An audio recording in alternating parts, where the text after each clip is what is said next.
রাজনীতিতে কোনো স্থায়ী বন্ধু বা কোনো স্থায়ী শত্রু হয় না।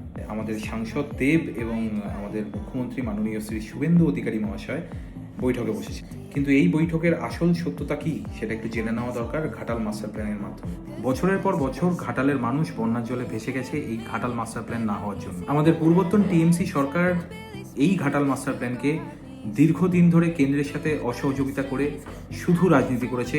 ঘাটাল মাস্টার প্ল্যানের কোনো ইমপ্লিমেন্টেশন হয়নি। সবচেয়ে দুঃখের বিষয় হলো দেবের মতো একজন জনপ্রিয় সাংসদকে তাকে তার কাজ করতে দেওয়া হয়নি। কিন্তু এখন সময় বদলেছে। আজ সাংসদ দেবকে মুখ্যমন্ত্রীর দরবারে আসতে হলো কেন?